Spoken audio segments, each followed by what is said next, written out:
When you look at all the stars that were arriving at this glittering premiere at the Dominion Theatre in the very heart of London a couple of days ago, you would have thought, of course, that this was going to be a very spectacular success. I mean, when you think about it, there you have Anna Wintour, the doyen of Vogue magazine. I've met Anna, nice lady actually, and she recently admitted, finally, that those sunglasses that she wears all the time are simply nothing more than a prop. I did say to her, when you were sat next to Queen Elizabeth when she came to the fashion show, I said, were you not tempted to remove them? And apparently the Queen said, no, it's how people know you. Don't worry about it. I'm not bothered at all. It's just fascinating, isn't it, when you get these little pieces from people who have met the late and brilliant Queen Elizabeth II. You kind of think, maybe you might have been respectful and taken them off. No, apparently the Queen wasn't too bothered. And of course we had other great names there as well from the fashion world to celebrate the opening of The Devil Wears Prada.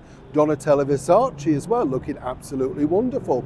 Now, Donatella and its creator, Sir Elton John, go back a very long way. Now, if you don't know this, The Devil Wears Prada was an amazing, spectacular film starring Anne Hathaway, who I was lucky enough to interview, and of course the brilliant Meryl Streep. Now, whether you like Meryl's politics or not, she's a very successful actress, going from everything from dramatics to Mamma Mia and Mamma Mia 2, you know, just one of those wonderful, versatile people. Now, what the problem is, and this is very, very delicate really when you think about it, is Sir Elton John, as we know, recently announced at the opening of that musical that sadly he had a problem with his eyesight. It's been, of course, put out there that he's losing his sight, all that sort of stuff. He's had an infection and fingers crossed, things will correct themselves and, you know, hopefully he'll get back on sight.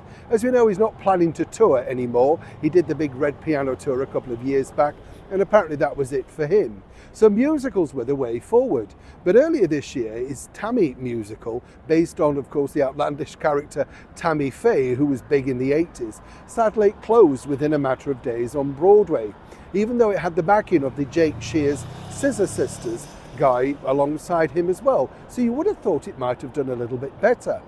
Over here, The Devil Wears Prada, myself, I had a lot of problems with the public relations teams, even just getting back to me and then offering me slots and all sorts of stuff. So I don't think I'm alone in saying that this particular production has been very problematic. And in the end, I said to the woman in question, you know, look, Emma, I give in, you know, do what you want, count me out. I'm now not bothered. So she understood exactly where I was, because even though it's got the brilliant Vanessa Williams in it, you just finally give in. They're too hard to deal with, you know what I'm saying? But what about this problem? You see, this is the problem now for Sir Elton John.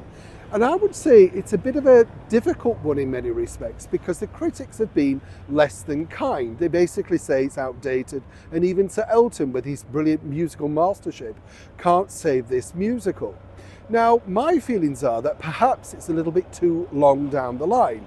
If the musical had been turned around, say, a couple of years after the 2006 film, people might be still fresh in its memory. Also, the topic now of people being very difficult and bullying at work and all that sort of stuff, and I'm not suggesting that, but a different type of character doesn't necessarily sit with the oh-so-cuddly remake right now in the West End. You get the picture. But one after one, it appears that most of the critics are not exactly rushing to clamber down to the Dominion Theatre in their designer stiletto heels to witness The Devil Wears Prada. Now, on the up note is this. They say the box office is doing very well and critics don't necessarily close a show. That's true. In the old days they did. Now, though, you've got literally digital critics very quickly going online, you know, to say what they think. What's more alarming, though, is out of all of those celebrities that did attend that spectacular opening a few days ago, you don't see much traction from them on their social media platforms, other than basically talking about the dress, the hair, and the makeup that they wore. That's showbiz, though, as we often find out. Neil Sean in the very heart of London.